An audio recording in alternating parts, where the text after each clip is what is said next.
Marcus måste ju låta så snobbig hela tiden. Vad menar du? Men ska vi ens försöka verka lite ödmjuka i den här videon, eller?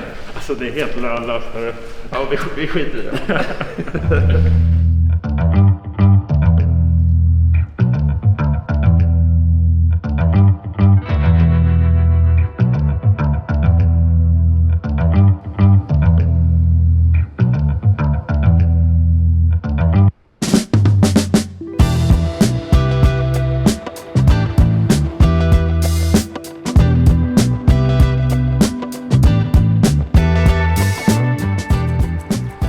Vi befinner oss alltså i Berlin med nya Bentley Flying Spur för att ta reda på om Bentley har lyckats riva muren mellan sport och komfort. I Tyskland ligger naturligtvis Berlin, men också Autobahn. Och det är ju egentligen därför vi är här, för att den här bilen har en smått absurd topphastighet på hela 333 km i timmen. Och till skillnad från en Continental GT har vi en tillräckligt stor kaross för att våra vänner ska kunna följa med. Inne i stan blir det snabbt uppenbart att det rör sig om en fullkomligt enorm bil. Nya Flying Spur är över 5,3 meter lång. Därför hör den egentligen bäst hemma på breda boulevarder där det inte finns någon som helst trafik. Lyckligtvis har Bentley utrustat den med en ordentlig uppsättning kameror för att man ska ha lite bättre koll på sin omgivning. Annars är det här en studie i tystnad, komfort och total lyx. Men låt oss förflytta oss till fartdårarnas mecka. Anledningen till varför vi tog oss hela vägen till Tyskland. Autobahn.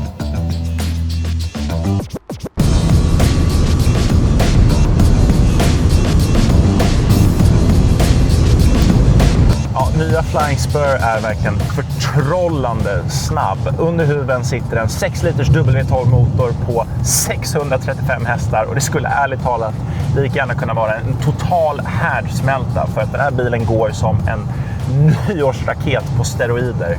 Det är anmärkningsvärt hur det inte spelar någon roll om du kör 100 km i timmen, 200 eller 300. Trycker du gasen i botten så sticker du ändå iväg och det är inte många bilar som kan skryta med det. Ja, man behöver inte välja mellan komfort eller prestanda här i baksätet på Flying Spur, utan man får helt enkelt både och. Det är inte så spatiöst här bak som man kanske kan tro, men det finns ändå allt man kan förväntas hitta i en baksätesbil. Exempelvis är ventilerade säten med inbyggd massage. Så har en skärm här bak så du kan se så fort det går. Det går i 250 knick och ja, fast det hörs ju ändå inte liksom. Jävlar vad det går. Fartupplevelsen är ju naturligtvis ganska bortkopplad med tanke på att det är så mycket isolering runt omkring en. Och därför blir det också mindre skrämmande att köra farligt fort. Komfortmässigt landar ju Bentley Flying Spur någonstans mellan BMW M760 Li och Rolls-Royce Ghost. När det är luftfjädring så glider ju över vägen, men det sker inte helt obemärkt. Det är liksom som ett moln som i en Ghost då exempelvis. Och det har att göra med att du ska kunna köra fort så in i bomben och även förhoppningsvis rasta bilen på landsväg. I teknikväg har ju Bentley Flying Spur allting man kan förvänta sig. Den har ett infotainmentsystem som är högupplöst, är lättanvänt, den har en virtual cockpit, den har night vision, adaptiv farthållare, den kan parkera sig själv, ett briljant ljudsystem. Det enda negativa man egentligen kan säga är att den har en myriad av knappar i mittkonsolen fram, vilket som förare är oerhört distraherande om man ska försöka pricka rätt. Det är ju främst i baksätet man vill sitta när man kör på motorväg, men frågan är ju då hur det är på landsväg.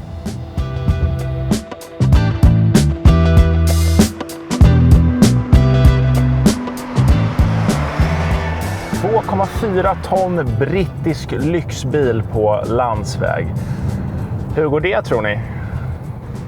Ja, det är lite av en ansträngning. Kraften finns definitivt där. Men en så här stor bjässe på så här smala och kurviga vägar, det kräver lite bollar faktiskt. Det som dock är anmärkningsvärt när det kommer till nya Flying Spur är hur sofistikerad luftfjädringen är. Den här bilen tar kurvor helt plant, och då menar jag verkligen helt plant. Om jag kunde skruva fast ett vattenpass på huven så skulle bubblan vara konstant på ett ställe om man ignorerar alla andra fysiska lagar. Men jag trivs nog faktiskt hellre ute på motorvägen om jag ska vara helt ärlig.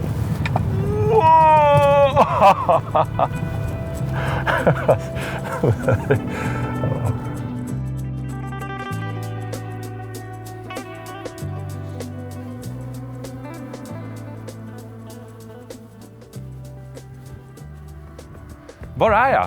Hur hamnade jag här? Ja, det är 2 legitima frågor att ställa sig efter man gett sig ut på autobahn med en Bentley Flying Spur. Det här är nämligen en bil som är så ruskigt snabb att du kan trycka gasen i botten vid Berlin och sedan helt plötsligt befinna dig på andra sidan landet.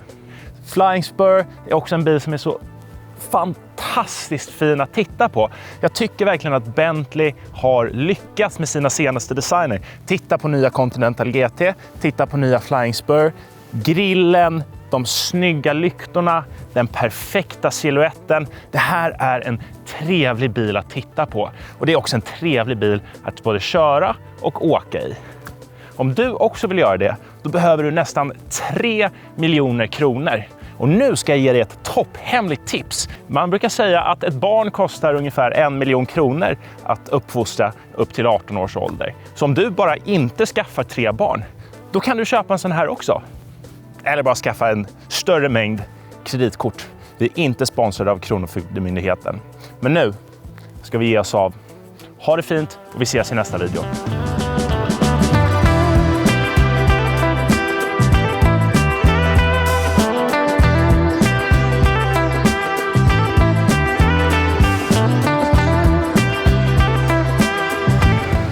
Nu ska jag nu ta en sista åktur. Glöm inte gilla, glöm inte prenumerera, så ses vi i nästa video.